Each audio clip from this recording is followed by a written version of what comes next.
जय श्री कृष्णा। तो आज मैं कथा के शुरू में ही थोड़ा सा बता देती हूँ कथा के बारे में, जो बहुत ही आनंद आएगा। अगर आप लोग पूरा वीडियो सुनेंगे तो बहुत ही आनंद आएगा। जो भक्त लोग हैं, भगवान और मुचुकुंद, राजा मुचुकुंद के बीच जो बातें हो रही हैं, बहुत ही आनंददायक भक्ति से भरी हुई एक कथा है। क्योंकि राजा मुचुकुंद भगवान विष्णु भगवान कृष्ण भगवान को जो है सो प्रार्थना करके बता रहे हैं। तो भगवान उसके बारे में फिर जवाब दे रहे हैं कि जो मेरी भक्ति करने से कैसे क्या होता है। तो कृपा करके आप लोग पूरा वीडियो एकदम आनंद से ध्यान से सुनिएगा। धन्यवाद। तो जय श्री कृष्णा सभी भक्तों को, राधे राधे।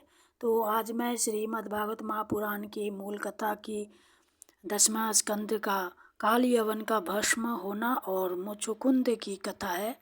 जो मुचुकुंद के द्वारा जो काल यवन का भस्म हुआ था।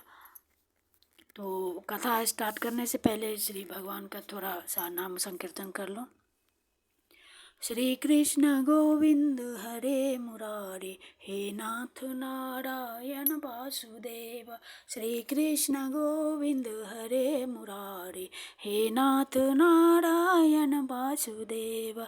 हरे कृष्णा कृष्णा कृष्णा हरे हरे, हरे रामा राम राम हरे हरे। हरे कृष्णा कृष्णा कृष्णा हरे हरे, हरे रामा राम राम हरे हरे। राधे कृष्ण कृष्ण कृष्ण राधे राधे, राधे श्याम श्याम श्याम राधे राधे। राधे कृष्ण कृष्ण कृष्ण राधे राधे, राधे श्याम श्याम श्याम राधे राधे। बोलिए श्रीमद् भागवत भगवान की जय, लक्ष्मी नारायण द्वारिकाधीश की जय, सदगुरुदेव भगवान की जय, भक्तों के साधु संतों के जय। बोलिए श्रीमद् भागवत महापुराण की जय, गुरुदेव की जय, श्री भगवान वेद व्यास की जय, सुखदेव जी महाराज की जय। जय जय श्री राधे, जय जय श्री राधे, जय जय श्री राधे श्याम। श्री वृंदावन धाम की जय। हरे नमः। हरि बोल। काल यवन का भस्म होना, मुचुकुंद की कथा। श्री शुक उवाच तं विलोक्य विनिष्क्रान्तमुज्जिहान मिवोर्डूपं दर्शनीयतमं श्यामं पीतकोशेयवाससम्। श्री सुखदेव जी कहते हैं, प्रिय परीक्षित, जिस समय भगवान श्री कृष्ण मथुरा नगर के मुख्य द्वार से निकले, उस समय ऐसा मालूम पड़ा मानो पूर्व दिशा से चंद्रोदय हो रहा हो। उनका श्याम शरीर अत्यंत ही दर्शनीय था। उस पर रेशमी पीतांबर की छटा निराली ही थी। वह वक्षस्थल पर स्वर्ण रेखा के रूप में श्रीवत्स चिन्ह शोभा पा रहा था और गले में कौस्तुभ मणि जगमगा रही थी। 4 भुजाएं थी जो लंबी लंबी और कुछ मोटी मोटी थी। हाल के खिले हुए कमल के समान कोमल और रत्नारे नेत्र थे। मुख कमल पर राशि राशि आनंद खेल रहा था। कपोलों की छटा निराली ही थी। मंद मंद मुस्कान देखने वालों का मन चुराए लेती थी। कानों में मकराकृत कुंडल झिलमिल झिलमिल झलक रहे थे।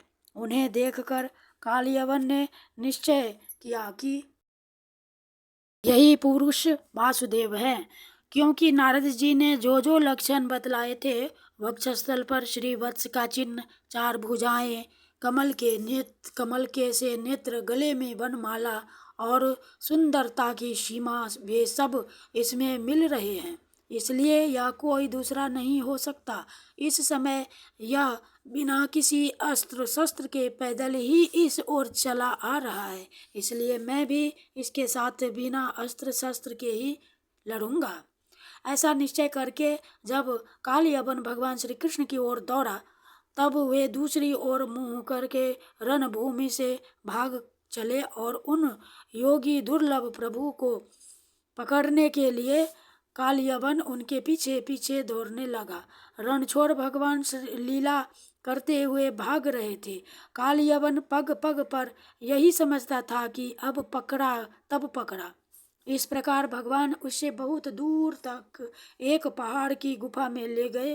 कालयवन पीछे से बार बार आक्षेप करता कि अरे भाई, तुम परम यशस्वी यदुवंश में पैदा हुए हो, तुम्हारा इस प्रकार युद्ध छोड़कर भागना उचित नहीं है। परंतु अभी उसके अशुभ निशेष नहीं हुए थे, इसलिए वह भगवान को पाने में समर्थ न हो सका। उसके आक्षेप करते रहने पर भी भगवान उस पर्वत की गुफा में घुस गए। उनके पीछे कालयवन भी घुसा। वहां उसने एक दूसरे ही मनुष्य को सोते हुए देखा। उसे देखकर कालयवन ने सोचा, देखो तो सही, यह मुझे इस प्रकार इतनी दूर ले आया और अब इस तरह मानो इसे कुछ पता ही न हो, साधु बाबा बनकर सो रहा है। यह सोचकर उस मूढ़ ने उसे कसकर एक लात मारी। वह पुरुष वहां बहुत दिनों से सोया हुआ था। पैर की ठोकर लगने से वह उठ पड़ा और धीरे धीरे उसने अपनी आंखें खोली। इधर उधर देखने पर पास ही कालयवन खड़ा हुआ दिखाई दिया। परीक्षित, वह पुरुष इस प्रकार ठोकर मारकर जगाए जाने से कुछ रुष्ट हो गया था। उसकी दृष्टि पड़ते ही कालयवन के शरीर में आग पैदा हो गई और वह क्षण भर में जलकर राख का ढेर हो गया। राजा परीक्षित ने पूछा, भगवान, जिसके दृष्टिपात मात्र से कालयवन जलकर भस्म हो गया, वह पुरुष कौन था? किस वंश का था? उसमें कैसी शक्ति थी और वह किसका पुत्र था? आप कृपा करके यह भी बतलाइए कि वह पर्वत की गुफा में जाकर क्यों सो रहा था। श्री सुखदेव जी कहते हैं, परीक्षित, वे इक्ष्वाकु वंश की महाराजा मंधाता के पुत्र राजा मुचकुंद थे। वे ब्राह्मणों के परम भक्त, सत्य प्रतिज्ञ, संग्राम विजयी और महापुरुष थे। एक बार इंद्रादि देवता असुरों से अत्यंत भयभीत हो गए थे। उन्होंने अपनी रक्षा के लिए राजा मुचकुंद से प्रार्थना की और उन्होंने बहुत दिनों तक उनकी रक्षा की। जब बहुत दिनों के बाद देवताओं को सेनापति के रूप में स्वामी कार्तिकेय मिल गए, तब उन लोगों ने राजा मुचुकुंद से कहा, राजन, आपने हम लोगों की रक्षा के लिए बहुत श्रम और कष्ट उठाया है, अब आप विश्राम कीजिए। वीर शिरोमणि, आपने हमारी रक्षा के लिए मनुष्य लोक का अपना अकंटक राज्य छोड़ दिया और जीवन की अभिलाषाएं तथा भोगों का भी परित्याग कर दिया। अब आपके पुत्र, रानियां, बंधु बांधव और अमात्य मंत्री तथा आपके समय की प्रजा में से कोई नहीं रहा है। सब के सब काल के गाल में चले गए। काल समस्त बलवानों से भी बलवान है। वह स्वयं परम समर्थ, अविनाशी और भगवत स्वरूप है।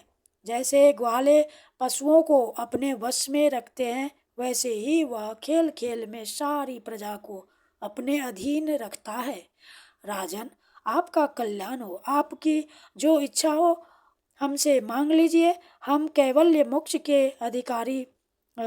के अतिरिक्त आपको सब कुछ दे सकते हैं, क्योंकि कैवल्य मोक्ष देने की सामर्थ्य तो केवल अविनाशी भगवान श्री विष्णु में ही है।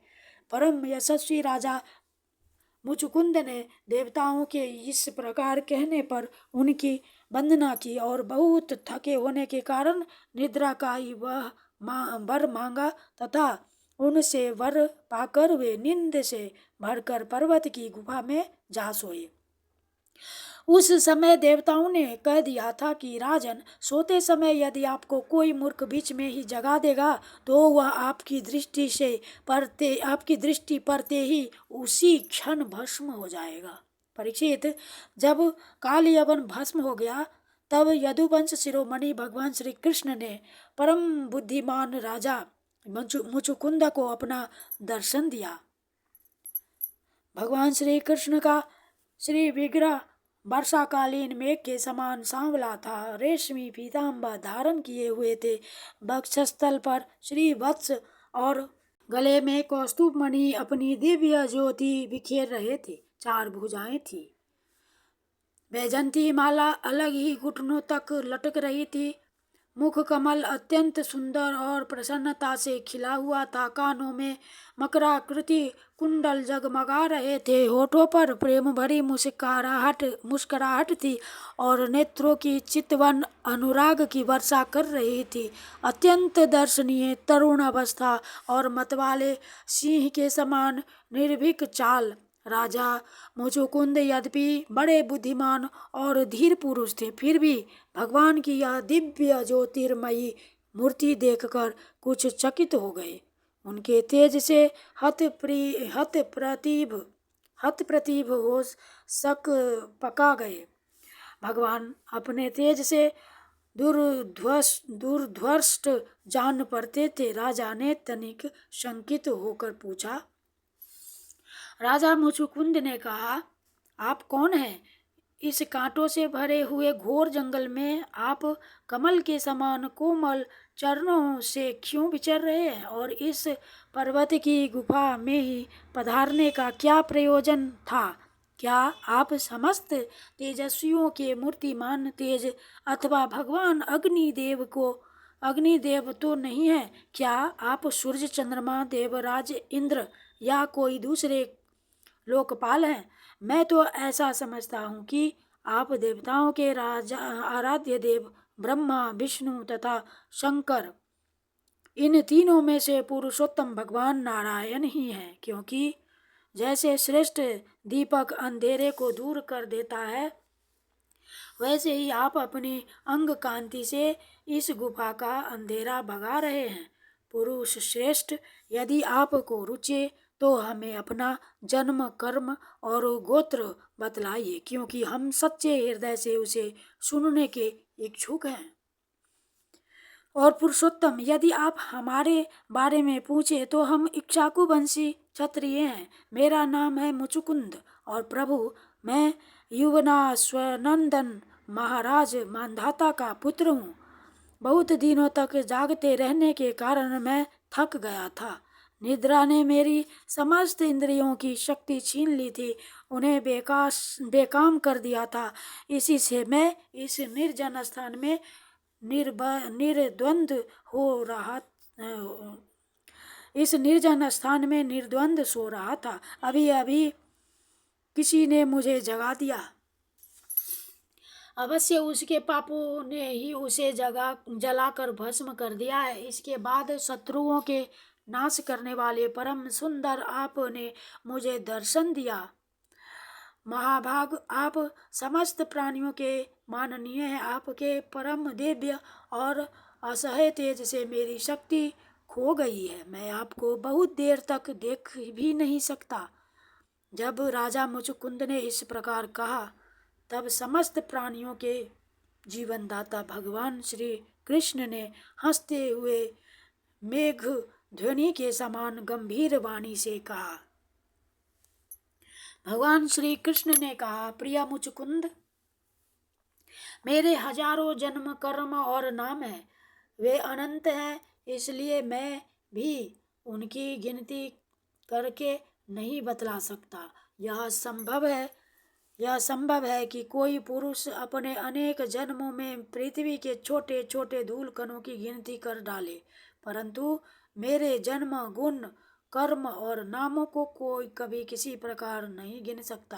राजन, सनक, सनंदन आदि परमर्षिगण मेरे त्रिकाल सिद्ध जन्म और कर्मों का वर्णन करते रहते हैं, परंतु कभी उनका पार नहीं पाते। प्रिय मुचुकुंद, ऐसा होने पर भी मैं अपने वर्तमान जन्म, कर्म और नामों का वर्णन करता हूँ। सुनो। पहले ब्रह्मा जी ने मुझसे धर्म की रक्षा और पृथ्वी के भार बने हुए असुरों का संहार करने के लिए प्रार्थना की थी। उन्हीं की प्रार्थना से मैंने यदुवंश में वसुदेव जी के यहाँ अवतार ग्रहण किया है। अब मैं वसुदेव जी का पुत्र हूँ, इसलिए लोग मुझे वासुदेव कहते हैं। अब तक मैं कालनेमी असुर का जो कंस के रूप में पैदा हुआ था तथा प्रलंब आदि अनेकों साधु द्रोही असुरों का संहार कर चुका है। राजन, यह काल यवन था जो मेरी ही प्रेरणा से तुम्हारी तीक्ष्ण दृष्टि पड़ते ही भस्म हो गया। वही मैं तुम पर कृपा करने के लिए ही इस गुफा में आया हूँ। तुमने हम पहले मेरी बहुत आराधना की है और मैं हूँ भक्त वत्सल, इसलिए राजर्षे तुम्हारी जो अभिलाषा हो मुझसे मांग लो। मैं तुम्हारी सारी लालसा अभिलाषाएं पूर्ण कर दूंगा।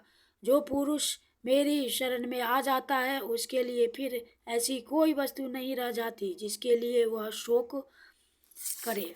श्री सुखदेव जी कहते हैं, जब भगवान श्री कृष्ण ने इस प्रकार कहा तब राजा मुचुकुंद को वृद्ध गर्ग का यह कथन याद आ गया कि यदुवंश में भगवान अवतीर्ण होने वाले हैं। वे जान गए कि ये स्वयं भगवान नारायण हैं। आनंद से भरकर उन्होंने भगवान के चरणों में प्रणाम किया और इस प्रकार स्तुति की। राजा मुचुकुंद ने कहा, प्रभो, जगत के सभी प्राणी आपकी माया से अत्यंत मोहित हो रहे हैं। वे आपसे विमुख होकर अनर्थ में ही फंसे रहते हैं और आपका भजन नहीं करते। वे सुख के लिए घर गृहस्थी के उन झंझटों में फंस जाते हैं जो सारे दुखों के मूल स्रोत हैं। इस प्रकार स्त्री और पुरुष सभी ठगे जा रहे हैं। इस पाप रूप संसार से सर्वथा रहित प्रभो, यह भूमि अत्यंत पवित्र कर्म भूमि है। इसमें मनुष्य का जन्म होना अत्यंत दुर्लभ है। मनुष्य जीवन इतना पूर्ण है कि उसमें भजन के लिए कोई भी असुविधा नहीं है। अपने परम सौभाग्य और भगवान की अहेतुक कृपा से उसे अनायास ही प्राप्त करके भी जो अपनी मति गति असत संसार में ही लगा देते हैं और तुच्छ विषय सुख के लिए ही सारा प्रयत्न करते हुए घर गृहस्थी के अंधेरे कुएं में पड़े रहते हैं, भगवान के चरण कमलों की उपासना नहीं करते, भजन नहीं करते, वे तो ठीक उस पशु के समान है जो तुच्छ तृण के लोभ से अंधेरे कुएं में गिर जाता है। भगवान, मैं राजा था, राज्य लक्ष्मी के मद से मैं मतवाला हो रहा था। इस मरने वाले शरीर को ही तो मैं आत्मा अपना स्वरूप समझ रहा था और राजकुमार रानी खजाना तथा पृथ्वी के लोभ मोह में ही फंसा हुआ था। उन वस्तुओं की चिंता दिन रात मेरे गले लगी रहती थी। इस प्रकार मेरे जीवन का यह अमूल्य समय बिल्कुल निष्फल व्यर्थ चला गया। जो शरीर प्रत्यक्ष ही घड़े और भीत के समान मिट्टी का है और दृश्य होने के कारण उन्हीं के समान अपने से अलग भी है, उसी को मैंने अपना स्वरूप मान लिया था और फिर अपने को मान बैठा था नर देव। इस प्रकार मैंने मदांध होकर आपको तो कुछ समझा ही नहीं। रथ, हाथी, घोड़े और पैदल की चतुरंगिनी सेना तथा सेनापतियों से घिरकर मैं पृथ्वी में इधर उधर घूमता रहता। मुझे यह करना चाहिए और यह नहीं करना चाहिए, इस प्रकार विविध कर्तव्य और अकर्तव्यों की चिंता में पड़कर मनुष्य अपने एकमात्र कर्तव्य भगवत प्राप्ति से विमुख होकर प्रमत्त हो जाता है, असावधान हो जाता है। संसार में बांध रखने वाले विषयों के लिए उसकी लालसा दिन दूनी रात चौगुनी बढ़ती ही जाती है, परंतु जैसे भूख के कारण जीव लपलपाता हुआ सांप असावधान चूहे को दबोच लेता है, वैसे ही काल रूप से सदा सर्वदा सावधान रहने वाले आप एकाएक उस प्रमादग्रस्त प्राणी पर टूट पड़ते हैं और उससे ले बीतते हैं। जो पहले सोने के रथों पर रथों पर अथवा बड़े बड़े गजराजों पर चढ़कर चलता था और नरदेव कहलाता था, वही शरीर आपके अबाध काल का ग्रास बनकर बाहर फेंक देने पर, पक्षियों की विष्ठा धरती में गाड़ देने पर, सड़कर कीड़ा और आग में जला देने पर राख का ढेर बन जाता है। प्रभु, जिसने सारी दिशाओं पर विजय प्राप्त कर ली है और जिससे लड़ने वाला संसार में कोई रह नहीं गया है, जो श्रेष्ठ सिंहासन पर बैठता है और बड़े बड़े नरपति जो पहले उसके समान थे, अब जिसके चरणों में सिर झुका के हैं, वही पुरुष जब विषय सुख भोगने के लिए जो घर गृहस्थी की एक विशेष वस्तु है स्त्रियों के पास जाता है, तब उनके हाथ का खिलौना उनका पालतू पशु बन जाता है। बहुत से लोग विषय भोग छोड़कर पुनः राज्यादि भोग मिलने की इच्छा से ही दान पुण्य करते हैं, और मैं फिर जन्म लेकर सबसे बड़ा परम स्वतंत्र सम्राट हूँ, ऐसी कामना रख कर तपस्या में भली भांति स्थित हो शुभ कर्म करते हैं। इस प्रकार जिसकी तृष्णा बढ़ी हुई है वह कदापि सुखी नहीं हो सकता। अपने स्वरूप में एक रस स्थित रहने वाले भगवान जीव अनादिकाल से जन्म मृत्यु रूप संसार के चक्कर में भटक रहा है। जब उस चक्कर से छूटने का समय आता है तब उसे सत्संग प्राप्त होता है। यह निश्चय है कि जिस क्षण सत्संग प्राप्त होता है उसी क्षण संतों के आश्रय कार्य कारण रूप जगत के एकमात्र स्वामी आप में जीव की बुद्धि अत्यंत दृढ़ता से लग जाती है। भगवान, मैं तो ऐसा समझता हूँ कि आपने मेरे ऊपर परम अनुग्रह की वर्षा की, क्योंकि बिना किसी परिश्रम के अनायास ही मेरे राज्य का बंधन टूट गया। साधु स्वभाव के चक्रवर्ती राजा भी जब अपना राज्य छोड़कर एकांत में भजन साधन करने के उद्देश्य से वन में जाना चाहते हैं, तब उसके ममता बंधन से मुक्त होने के लिए बड़े प्रेम से आप से प्रार्थना किया करते हैं।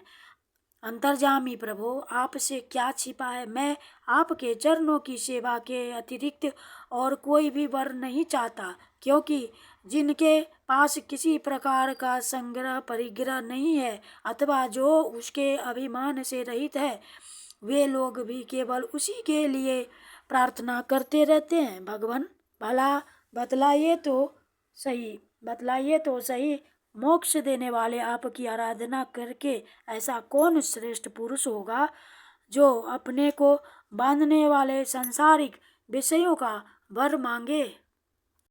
इसलिए प्रभु, मैं सतयुग रजोगुण और तमोगुण से संबंध रखने वाली समस्त कामनाओं को छोड़कर केवल माया के लेश मात्र संबंध से रहित गुणातीत एक अद्वितीय चित स्वरूप परम पुरुष आपकी शरण ग्रहण करता हूँ।